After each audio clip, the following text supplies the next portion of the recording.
السلام علیکم ورحمۃ اللہ وبرکاتہ۔ نحمده ونصلی علی رسوله الکریم، اما بعد فاعوذ باللہ من الشیطان الرجیم، بسم اللہ الرحمن الرحیم۔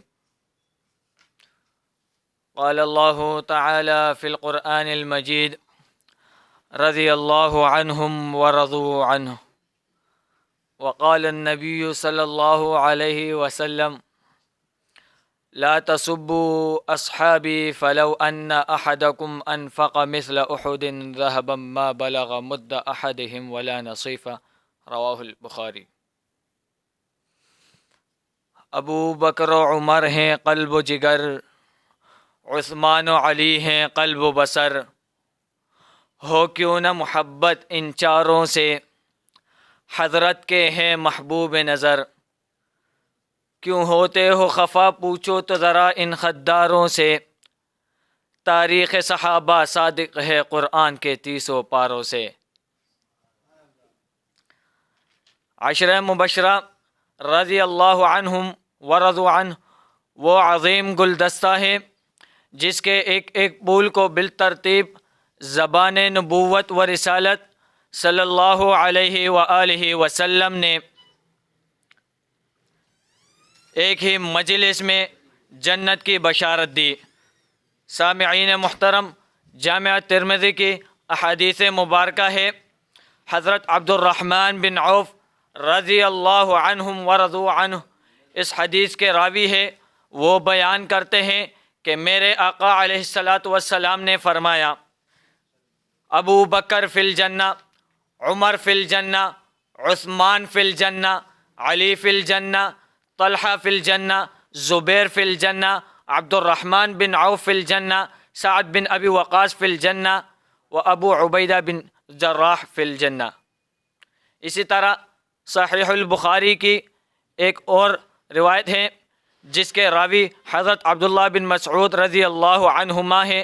وہ بیان کرتے ہیں کہ میرے مصطفیٰ علیہ الصلاۃ والسلام نے فرمایا، میرے مصطفیٰ علیہ الصلاۃ والسلام سے سوال کیا گیا کہ اے اللہ کے رسول، ذرا بتلائیے تو صحیح کہ کون سے لوگ زمانے میں سب سے بہتر ہے؟ تو میرے مصطفیٰ علیہ الصلاۃ والسلام نے فرمایا کہ قرنی، میرے زمانے کے لوگ سب سے بہتر ہے۔ سامعین محترم، اسی طرح جامعہ ترمذی کی احادیث مبارکہ ہے، حضرت انس رضی اللہ عنہ اس حدیث کے راوی ہیں۔ وہ بیان کرتے ہیں کہ میرے مصطفیٰ علیہ الصلاۃ والسلام نے فرمایا، ارحم امتی بامتی ابا بکر، میری امت میں سب سے زیادہ مہربان ابو بکر رضی اللہ عنہ ہے۔ اسی طرح فرمایا، واشدہم فی امر اللہ عمر، میری امت میں اللہ کے دین کے معاملے میں سخت عمر بن خطاب رضی اللہ عنہ ہیں۔ اسی طرح فرمایا، وَأَصْدَقُهُمْ حَيَاءً عثمان، میری امت میں سب سے زیادہ شرم و حیا کے پیکر حضرت عثمان غنی رضی اللہ تعالی عنہ ہے۔ اسی طرح فرمایا، وَأَفْرَضُهُمْ زید بن ثابت، میری امت میں سب سے بڑے دین کے عالم زید بن ثابت رضی اللہ عنہ ہیں۔ وَأَقْرَأُهُمْ أُبَيُّ بن کعب، میری امت میں سب سے بڑے قرآن کے قاری ابی بن کعب رضی اللہ عنہ ہیں۔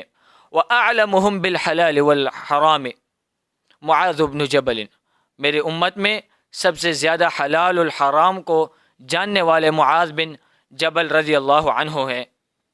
ارے اہل حدیثو سنو، ہر امت کا کوئی نہ کوئی امین ہوتا ہے، لیکن میری امت کا امین تو ابو عبیدہ بن جراح رضی اللہ عنہ ہے۔ سامعین محترم، اسی طرح میرے مصطفیٰ علیہ الصلاۃ والسلام نے فرمایا، لا تمس النار مسلما رآنی، اس شخص کو آگ ہرگز نہیں چھوئے گی جس نے پیغمبر مصطفیٰ علیہ الصلاۃ والسلام کو بحالت ایمان میں دیکھا ہو اور بحالت ایمان ہی پر اس کی وفات ہوئی ہو۔ اسی طرح دوسرے مقام پر میرے آقا علیہ الصلاۃ والسلام فرماتے ہیں، من سب اصحابی فعلیہ لعنت اللہ والملائکۃ والناس اجمعین، میرے مصطفیٰ علیہ الصلاۃ والسلام نے فرمایا جس بدبخت نے، جس کافر نے، جس مشرک نے میرے جانثار صحابہ کو گالی دی تو اس پر اللہ رب العزت کی لعنت ہوگی، اسی طرح والملائکہ اور فرشتوں کی بھی لعنت ہوگی، والناس اور پوری دنیا میں بسنے والے تمام لوگوں کی بھی لعنت ہوگی۔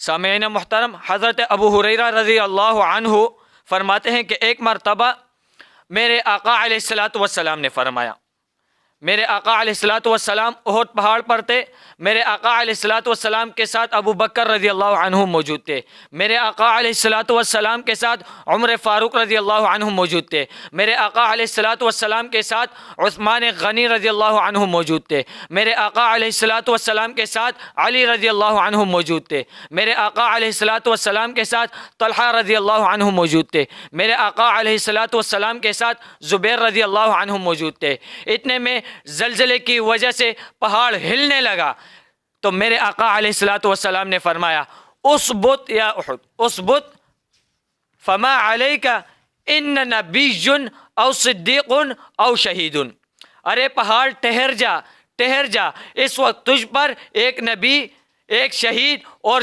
صدیق اور شہداء بھی موجود ہیں۔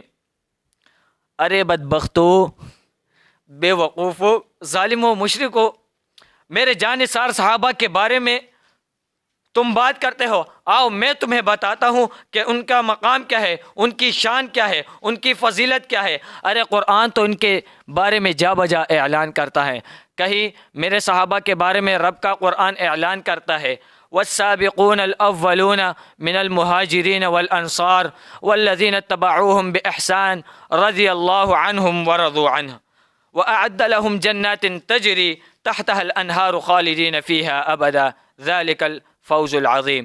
کہیں سورۃ الفتح میں رب کا قرآن کچھ یوں نقشہ کھینچتا ہے محمد الرسول اللہ والذین معه اشداء علی الکفار رحماء بینہم تراہم رکعا سجدا یبتغون فضلا من اللہ ورضوانا سیماہم فی وجوہہم من اثر السجود ذلک مثلہم فی التوراۃ ومثلہم فی الانجیل۔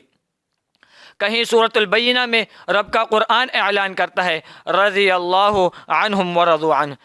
اسی طرح کسی شاعر نے کیا خوب ہی کہا ہے، لے شوق سے نام صحابہ کا کر چرچہ عام صحابہ کا، لے شوق سے نام صحابہ کا کر چرچہ عام صحابہ کا، اگر طلب ہے تجھ کو جنت کی تو پلے تام صحابہ کا۔ وآخر دعوانا ان الحمد للہ رب العالمین۔